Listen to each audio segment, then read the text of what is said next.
ಏನಾಯಿತು? ದೃಶ್ಯ ಒಂದು ಓಡೋಡಿ ಬಂದ ಜೆಸ್ಕಾಂ ಜೆಇ ಆ್ಯಂಡ್ ಟೀಮ್. ನಮ್ಮ ಸುದ್ದಿ ಪ್ರಸಾರ ಆಗ್ತಾ ಇದ್ದಾಗೆ ಜೆಸ್ಕಾಂ ಜೆಇ ಮತ್ತು ಟೀಮ್ ಯಾಕೆ ಬರ್ತಾರೆ? ಯಾಕೆಂದರೆ ಪ್ರಾಮಾಣಿಕವಾಗಿ ಆ ಕೆಲಸ ಮಾಡಿದ್ದೀವಿ, ಹಾಗಾಗಿ ಭಯ ಆಗತ್ತೆ. ಅಪ್ರಾಮಾಣಿಕರಿಗೆ ಭಯ ಆಗತ್ತೆ. ಅಪ್ರಾಮಾಣಿಕತೆ ಇದ್ದವರು ಮಾತ್ರ ಭಯ ಪಡಬೇಕು, ಪ್ರಾಮಾಣಿಕ ಭಯ ಪಡುವಂಥ ಅಗತ್ಯ ಇಲ್ಲ. ಸಮಾಜದಲ್ಲಿ ಸ್ಟೈಲ್ ಚೇಂಜ್ ಆಗಿದೆ. ಜೈಲಲ್ಲಿ ಒಳಗಡೆ ಕ್ರಿಮಿನಲ್ಸ್ಗಳೆಲ್ಲ ಬಾಸ್ಗಳಾಗ್ತಾ ಇದ್ದಾರೆ. ಪೊಲೀಸರಿಗೆ ಮಾನ ಮರ್ಯಾದೆ ಇಲ್ಲ ಆಗಿದ್ರೆ. ಇಲ್ಲಿ ರೈತ ಒರಿಜಿನಲ್ ಆಗಿ ಬೆಳೀತಾ ಇದ್ದಾನೆ, ಅವನನ್ನು ಕೇಳೋರು ಯಾರು ಇಲ್ಲ. ಇಲ್ಲಿ ಯಾವ್ಯಾವ ನೀರಲ್ಲಿ ಬೆಳೆಯುತ್ತಾರೋ ಕಳ್ರಿ ಇವರೆಲ್ಲ, ಇವ್ರಿಗೆ ನಾವು ಬೆಲೆ ಕೊಡಬೇಕಾ? And number 2, motor connection cut ಮಾಡಿಸಿದ್ದೀವಿ. Motor connection ಕಟ್ಟಾಯಿತು.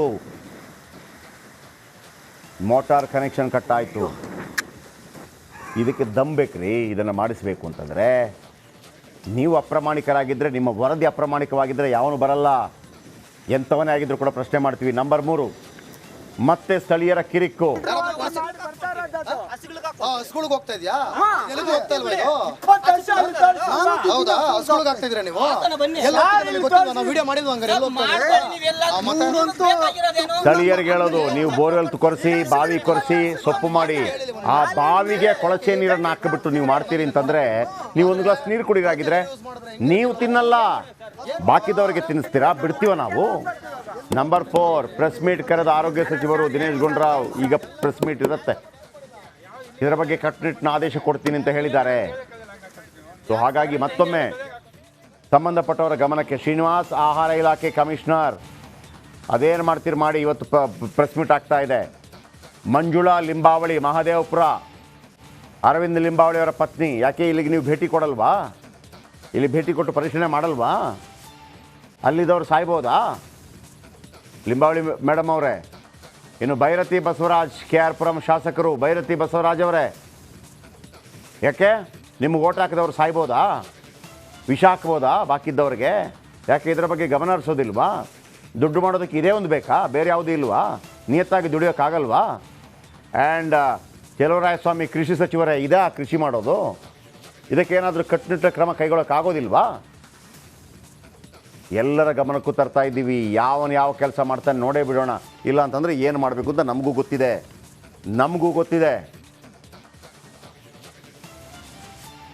ಇನ್ನು ಈ ಸುದ್ದಿ ಹೋಗ್ತಾ ಇದ್ದ ಹಾಗೆ ಸುದ್ದಿ ಸ್ಫೋಟಕ್ಕೆ ಬೆಚ್ಚಿ ಬಿದ್ದ ತೋಟಗಾರಿಕೆ ಇಲಾಖೆ. ಈ ನೀರಲ್ಲಿ ಸೊಪ್ಪು ಬೆಳೆದರೆ ಅನಾರೋಗ್ಯ ಪಕ್ಕ.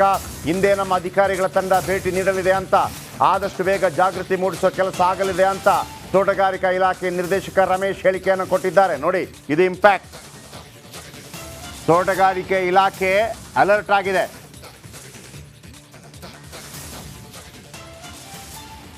ಸೂಪರ್ 3ಯಲ್ಲಿ ಸುದ್ದಿ ಹಾಕಿದ ತಕ್ಷಣ ಯಾರು ಸಂಬಂಧಪಟ್ಟವರು ಇದರ ಬಗ್ಗೆ ಗಮನ ಹರಿಸಬೇಕು? ನೋ, ಸಂಬಂಧಪಟ್ಟವ ಯಾರು? ನೀನು ಗಮನ ಹರಿಸೋ ತನಕ ಆ ಅಧಿಕಾರಿ, ಅವನ ಫೋಟೋ, ಅವನ ನಂಬರ್, ಅದಾದ ನಂತರ ಅಲ್ಲಿಗೆ ಕರೆಸ್ಕೊಂಡು ಆ ಕೆಲಸ ಮಾಡಿಸಿ. ನೋಡಿದ್ರಲ್ಲ, ಈಗ ಆರೋಗ್ಯ ಇಲಾಖೆ ಸಚಿವರು ಕೂಡ ಪ್ರೆಸ್ ಮೀಟ್ ಮಾಡ್ತಾರೆ. ಜೊತೆಗೆ ರಮೇಶ್ ಅವರು, ತೋಟಗಾರಿಕೆ ಇಲಾಖೆಯ ಅಧಿಕಾರಿಯಾಗಿರುವಂಥ ರಮೇಶ್, ಇಲಾಖೆ ನಿರ್ದೇಶಕರು ಮಾತಾಡಿದ್ದಾರೆ. ಕೇಳಿಸ್ಕೊಳ್ಳಿ. ಹೇಳೋದು ಸರಿ ಇದೆ ಬೇರೆ. ಇದ್ರ ಬಗ್ಗೆ ಈಗಾಗಲೇ ನಮ್ಮ ಗಮನಕ್ಕೆ ಬಂದ ಮೇಲೆ ನಾವು ಅಲ್ಲಿರ್ತಕ್ಕಂಥ ರೈತರಲ್ಲಿ ಈ ರೀತಿ ಕಲುಷಿತ ನೀರಲ್ಲಿ ಬೆಳೆಯೋದ್ರಿಂದ ಏನೇನು ತೊಂದರೆ ಆಗ್ತದೆ, ಅದರಿಂದ ಭಾಳನೇ ಆರೋಗ್ಯಕ್ಕೆ ಹಾನಿಕರ ಅನ್ನೋ ವಿಷಯಗಳನ್ನೆಲ್ಲ ತಿಳಿಸಿ ಅಲ್ಲಿ ಬೆಳೆಯೋದು ಸೂಕ್ತ ಅಲ್ಲ ಅಂತ ನಾವು ಹೇಳಿದ್ದೇವೆ. ಆದ್ರೂ ಕೂಡ ಆ ಭಾಗದ ರೈತರು ಅಲ್ಲೇ ಜಮೀನನ್ನು ಹೊಂದಿದ್ದಾರೆ, ಡ್ರೈನೇಜು ಅಲ್ಲೇ ಹೋಗ್ತದೆ. ಹಾಗಾಗಿ ಆ ಡ್ರೈನೇಜ್ ನೀರನ್ನು ಬಳಕೆನೇ ಮಾಡಿಕೊಂಡು ಬೆಳೀತಿದ್ದಾರೆ ಅನ್ನೋದು ಕೂಡ ಗಮನಕ್ಕೆ ಬಂದಿದೆ. ನಾವು ಈಗಾಗಲೇ ನಮ್ಮ ಇಲಾಖೆ ವತಿಯಿಂದಲೂ ಕೂಡ ಭಾಳಷ್ಟು ಈ ಅವೇರ್ನೆಸ್ ಕ್ಯಾಂಪ್ಗಳನ್ನು ಎಸ್ಪೆಷಲಿ ಆ ಭಾಗದ ರೈತರನ್ನೆಲ್ಲ ಒಟ್ಟುಗೂಡಿಸಿ, ಸೊ ಆ ನೀರಿನಲ್ಲಿರ್ತಕ್ಕಂಥ ಕಲುಷಿತದಲ್ಲಿ ಯಾವ್ಯಾವ ರಾಸಾಯನಿಕಗಳು ಇರ್ತದೆ ಅದು ಬೆಳೆಯೋದ್ರಿಂದ, ಎಸ್ಪೆಷಲಿ ನೀವು ಈ ಫೋಲಿಯೇಜಸ್ ಅಂತ ಏನು ಹೇಳ್ತಾರೆ, green leaf vegetables, that is too dangerous. In fact ಅದು ಬೇಗ ಅದು ಈ ಕೆಮಿಕಲ್ಸ್ನೆಲ್ಲ ಅಬ್ಸರ್ವ್ ಮಾಡಿಕೊಂಡು ಮ್ಯಾಕ್ಸಿಮಮ್ ಈ ರಾಸಾಯನಿಕಗಳನ್ನು ತನ್ನ ಹತ್ರ ಇಟ್ಕೊಳ್ತದೆ. ಸೊ ಅದು ಆರೋಗ್ಯದ ಮೇಲೆ ಬಹಳನೇ ಪರಿಣಾಮ ಬೀರ್ತದೆ. ಇದನ್ನು ಅಷ್ಟೆಲ್ಲ ರೈತರಿಗೆ ತಿಳಿಸ್ಕೊಟ್ರೂ ಕೂಡ it has become inevitable for them. ಅದನ್ನು ಬಿಟ್ಟರೆ ನಮಗೆ ಬೇರೆ ಜಾಗ ಇಲ್ಲ, ಬೇರೆ ಜಮೀನಿಲ್ಲ, ನೀರಿಲ್ಲ, ಇರತಕ್ಕಂಥ ನೀರೇ ಇದೆ ಅನ್ನೋದು ಅವ್ರದ್ದು ವಾದ ಇದೆ. ನಾವು ನಮ್ಮ ಕಡೆಯಿಂದ ಆದಷ್ಟು ಪ್ರಯತ್ನ ಮಾಡಿ ಅವರಿಗೆ ಅರಿವನ್ನು ಮೂಡಿಸ್ತಕ್ಕಂಥ ಕಾರ್ಯಕ್ರಮಗಳನ್ನು ಮಾಡಿದ್ದೇವೆ. ಸೊ ಇದ್ರ ಬಗ್ಗೆ ಇನ್ನೂ ಹೆಚ್ಚು ರೈತರು ಕೂಡ ಸಾಮಾಜಿಕ ಜವಾಬ್ದಾರಿಯನ್ನು ತಗೋಬೇಕಾಗ್ತದೆ. ಮತ್ತು ಆ ರೀತಿ ಕಲುಷಿತ ನೀರಿನಲ್ಲಿ ರಾಸಾಯನಿಕಯುಕ್ತ ನೀರಿನಲ್ಲಿ ಬೆಳೆಯೋದು ಸೂಕ್ತ ಅಲ್ಲ. ನೀವು ಹೇಳೋದು ಸರಿ ಇದೆ ಬೇರೆ.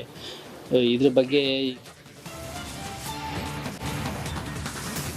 ರಮೇಶ್ ಅವರು ತೋಟಗಾರಿಕೆ ಇಲಾಖೆ ನಿರ್ದೇಶಕರು. ಸರ್, ಈ ಥರ ಹೇಳಿದ್ರೆ ಆಗಲ್ಲ. ನೀವು ತೋಟಗಾರಿಕೆ ಇಲಾಖೆ ಇರುವಂಥವ್ರು, ಎ ಸಿ ರೂಮಿಂದ ಹೊರಗೆ ಬನ್ನಿ, ಹೋಗಿ ಅಲ್ಲಿಗೆ ನೋಡಿ ಅದನ್ನು. ರೈತರು ಬೇರೆ ಇಲ್ಲ ಅಂತಂದರೆ ಆಗಿದ್ರೆ ನಾನು ಗಾಂಜಾ ಬೆಳಿಲ್ಲ ಬಿಡ್ತೀರಾ? ಯಾರೋ ರೈತ ಹೇಳ್ತಾರೆ ನಮ್ಗೆ ಬೇರೆ ಏನು ಬೆಳೆಯೋಕ್ಕಾಗಲ್ಲ ಸರ್, ಗಾಂಜಾ ಆಗಲ್ಲ ತಾನೇ, ಬೇರೆ ಮಾಡಲೇಬೇಕು ತಾನೇ, ಆತನೂ ಮಾಡಲಿ. ಕೊಳಚೆ ನೀರಲ್ಲಿ ಆಗಲ್ಲ ರಮೇಶ್ ಅವರೇ. ಈ ಥರ ಮಾಡಿದರೆ ನಮಗೆ ನಿಮ್ಮ ಮೇಲೆ ಡೌಟ್ ಬರುತ್ತೆ, ಹೆಂಗೆ ಬಿಟ್ಟರು ಅಂತೇಳಿ. ಹಾಗಿದ್ರೆ ಒಬ್ಬ ಹೇಳ್ತಾನೆ ನಾಳೆ, ಸರ್ ನನಗೆ ಬೇರೆ ಏನು ಕೆಲಸ ಬರೋದಿಲ್ಲ, ಪಿಕ್ ಪಾಕೆಟ್ ಚೆನ್ನಾಗಿ ಮಾಡ್ತೀನಿ, ಬಿಡೋಣವಾ? ಈ ಸಬೂಬುಗಳೆಲ್ಲ ರಮೇಶ್ ಅವರೇ ಕಾರ್ಯನಿರ್ವಹಿಸಬೇಕು. ಯಾವುದೇ ಕಾರಣಕ್ಕೂ ಕೂಡ ಆ ಕಲುಷಿತ ನೀರಿನಿಂದ ಬೆಳೆದಂಥ ಸೊಪ್ಪನ್ನು ನನ್ನ ಸಮಾಜದ ಯಾರು ಕೂಡ ತಿನ್ನುವಂಗಾಗಬಾರ್ದು. ಅವರು ಒಳ್ಳೆಯದರಲ್ಲಿ ಬೆಳೀಲಿ, ಬಾವಿ ತೋಡಲಿಕ್ಕೆ ಬೇಕಿದ್ರೆ ನೀವು ತೋಟಗಾರಿಕೆ ಇಲಾಖೆಯಲ್ಲಿ ಕೊಡ್ತೀರಲ್ಲ. ಬೇರೆ ತೋಟಗಾರಿಕೆ ಇಲಾಖೆಯಲ್ಲಿ ಹಲವಾರು ಸಬ್ಸಿಡಿಗಳಿದೆಯಲ್ಲ, ಹೂ ಬೆಳೆಯೋಕ್ಕೆ, ಮತ್ತೊಂದು ಬೆಳೆಯೋಕ್ಕೆ, ಮಗದೊಂದು ಬೆಳೆಯೋಕ್ಕೆ. ಬೇರೆ ಬೆಳೀಲಿ, ಹೊಟ್ಟೆಗೆ ಹೋಗದೇ ಇರುವಂಥದ್ದು ಬೆಳೀಲಿ ರೀ ಅಟ್ಲೀಸ್ಟು. ಲಿವರ್ ಡ್ಯಾಮೇಜ್ ಆಗುತ್ತೆ, ಏನೇನೆಲ್ಲ ರೋಗ ಬರುತ್ತೆ, ನನ್ನ ಡಾಕ್ಟ್ರ್ ಹೇಳ್ತಾಯಿದ್ರು. ಬಿಟ್ಬಿಡ್ತೀನಾ? ಇಲ್ಲ, ಒಂದು ಹೇಳ್ತೀನಿ ವೀಕ್ಷಕರೇ, ನುಗ್ಗೋದೆ ಅದು ಏನಾಗುತ್ತೆ ನೋಡೇ ಬಿಡೋಣ. ಏನು ಎಲ್ಲ ಬನ್ನಿ, ಇದಕ್ಕೊಂದು ಪಬ್ಲಿಕ್ ಫೋನ್ ಹಾಕಿ. ಇನ್ನೊಂದು ಸ್ಟೋರಿ ಇದೆ ಬಾಗಲಕೋಟೆ, ಇದು ಕೊಡ್ತೀನಿ, ಒಂದು ಇಂಪ್ಯಾಕ್ಟ್ ಆಗಿರುವಂಥದ್ದು. ಟೈಮ್ ಇಲ್ಲ, ಹಾಗಾಗಿ ಮಾತಾಡೋಣ ನಿಮ್ಮ ಜೊತೆ. ನೋಡಿ, ಇಂಥ ಕೊಳಚೆ ನೀರಲ್ಲಿ ಮಾಡ್ತಾ ಇದ್ದಾರೆ. ಯಾವುದೇ ಸಮಯದಲ್ಲಿ ಆರೋಗ್ಯ ಸಚಿವರು ಪ್ರೆಸ್ ಮೀಟ್ ಮಾಡ್ಬೋದು. ನಾನು ಈ ಸ್ಟೋರಿಗೆ ಒಂದು ಕಾಯಕಲ್ಪ ಕೇವಲ ಇದಲ್ಲ, ಬೇರೆ ಬೇರೆ ಕಡೆ ಇದೆ, ವರ್ತೂರು ಭಾಗದಲ್ಲಿ, ಮತ್ತೊಂದು ಭಾಗದಲ್ಲಿ, ಎಲ್ಲ ಕಡೆ ಮಾಡ್ತಾ ಇದ್ದಾರೆ. ನೀವು ಏನಾದರೂ ಒಂದು ಮಾಡಲೇಬೇಕು, ನಿರ್ಧಾರ ಕೈಗೊಳ್ಳಬೇಕು. ನೀವು ಇರೋದೇ ಅದಕ್ಕೆ. ಅಧಿಕಾರಿಗಳು ನಾವು ಏನು ಮಾಡೋಕ್ಕಾಗತ್ತೆ ಅಂತಂದರೆ, ನೀವೇನು ಮಾಡೋಕ್ಕಾಗತ್ತೆ, ರಾಜೀನಾಮೆ ಕೊಟ್ಟು ಹೋಗಬೇಕಾಗತ್ತೆ, ಅಷ್ಟೇ. Very clear. ನಾವೇನು ಮಾಡೋಕ್ಕಾಗತ್ತೆ ಅಂದರೆ ಅದಕ್ಕೆ ಉತ್ತರ ಅದು. ನಾವು ಏನು ಮಾಡೋಕ್ಕಾಗತ್ತೆ ಹೇಳಿ? ನಮ್ಮಿಂದ ಏನು ಮಾಡೋಕ್ಕಾಗೋದಿಲ್ಲ. ಮತ್ತು ನೀವು ಹಾಕಿದ್ದೀರಿ, ಆ ಇಲಾಖೆ ಹಾಕಿದೆ, ಬಿಟ್ಬಿಡಿ. ಸುಮ್ಮನೆ ನಿಮಗೆ ಯಾಕೆ ಸಂಬಳ ಕೊಡ್ಬೇಕು ನಾವು? ಸೊಪ್ಪು ತರಕಾರಿ ಕೊಳಚೆ ನೀರು ಸಪ್ಲೈ ಯಾವ ರೀತಿ ಆಗ್ತಾ ಇದೆ, 4 ದೃಶ್ಯಗಳು ತೋರಿಸ್ತೀನಿ ನೋಡಿ. 1ನೇ ದೃಶ್ಯದಲ್ಲಿ ನಾವು ಸುದ್ದಿ ಪ್ರಸಾರ ಮಾಡಿದ ತಕ್ಷಣ ಯಾವ ರೀತಿ ಅಲ್ಲಿಗೆ ನೋಡಿ ಓಡೋಡಿ ಬರ್ತಾರೆ ಜೆಸ್ಕಾಂ JE. ಬಂದ್ರಲ್ವಾ? ಯಾರು ಈ ಸುದ್ದಿ ಮಾಡೋಕ್ಕಾಗಲ್ಲ ರೀ, ಇವ್ರದ್ದೆಲ್ಲ ಭಯಂಕರ ಇದೆ ಇರ್ಬೋದು. ನಾವಂತೂ ಸುಮ್ಮನೆ ಕೂತ್ಕೊಳ್ಳೋಕೆ ರೆಡಿ ಇಲ್ಲ. ವಿಷ ಆಗ್ತಾ ಇದ್ದಾರೆ, ಒಬ್ಬ ಸಾಯ್ತಾ ಇದ್ದಾರೆ, ಆಮೇಲೆ ನಾವು ಕತೆ ಹೇಳೋದ? ಅಯ್ಯೋ ಒಂದು ನಾಯಿ ಮರಿ ರೋಡ್ ಸೈಡಲ್ಲಿ ಆಕ್ಸಿಡೆಂಟ್ ಆಗಿ ಬಿದ್ದಿದೆ, ಅಯ್ಯೋ ಆ ನಾಯಿ ಮರಿಯನ್ನು ಸಾಕೋಣ. ಓಕೆ, ಇರಲಿ, ಪ್ರಾಣಿಗಳ ಮೇಲೂ ಪ್ರೀತಿ ಇರಬೇಕು, ಪಕ್ಷಿಗಳ ಮೇಲೂ ಪ್ರೀತಿ ಇರಬೇಕು, ಮೊದಲು ಮನುಷ್ಯನ ಮೇಲೆ ಇರಲಿ. ಮಂಜುನಾಥ್ ಕರೆ ಮಾಡಿದ್ದಾರೆ ಬೆಂಗಳೂರಿನ. ಮಂಜುನಾಥ್ ಸರ್ ನಮಸ್ತೆ. ಸರ್ ನಮಸ್ತೆ. ಸ್ಟೋರಿ ನೋಡ್ತಾ ಇರ್ತೀರಾ? ನೋಡ್ತಾನೆ ಇದ್ದೀನಿ ಸರ್. ಏನ್ ಅನಿಸ್ತು ಇದನ್ನ ನೋಡಿದಾಗ? ಸೊಪ್ಪು ತಿಂತೀರಾ? ಅಲ್ಲ, ಅವ್ರೊಬ್ರು ಮಾತಾಡ್ತಾ ಇದಾರಲ್ಲ ಸರ್, ಅವರು ತೋಟಗಾರಿಕೆ ಇಲಾಖೆ ಡೈರೆಕ್ಟರ್ ರಮೇಶ್ ಅಂತ. ಹೌದು, ನೋಡ್ತಾ ಇದ್ದೆ, ನನಗೆ ಸುಸ್ತಾಗ್ಬಿಡ್ತು. ಅದೇ ನೋಡ್ತಾ ಇದ್ದೆ, ಎದ್ದು ಹೊರಗಡೆ ಹೋಗೋಣ ಅಂತ ಹೋಗ್ತಿದ್ದೆ, ಅವ್ರ ಮಾತು ಕೇಳ್ಬಿಟ್ಟು ಸುಮ್ಮನೆ ಕುತ್ಕೊಂಡ್ಬಿಟ್ಟೆ. ನೋಡಿ, ಅವ್ರಿಗೆ ಅದ್ರ ಬಗ್ಗೆ ಒಂದು ಇದೇ ಇಲ್ಲ. ಏನು ಮಾಡೋಕ್ಕಾಗುತ್ತೆ? ನಮ್ಮ ಚೇರ್ ಸಿಕ್ಕಿದೆ, ಒಳ್ಳೆ AC ರೂಮ್ ಇದೆ, ನಾನು ಚೆನ್ನಾಗಿದ್ದೇನೆ, ನನ್ನ ಹೆಂಡತಿ ಮಕ್ಕಳು ಚೆನ್ನಾಗಿದ್ದಾರೆ, ಅವರೇನೋ ಮಾಡ್ಕೊಂಡು ಹೋಗ್ತಿದ್ದಾರೆ. ಅಯ್ಯೋ ಪಾಪ, ಅರೆ ಇಂಥವ್ರು ಬೇಕಾ ನಮಗೆ ಅಧಿಕಾರಿಗಳು?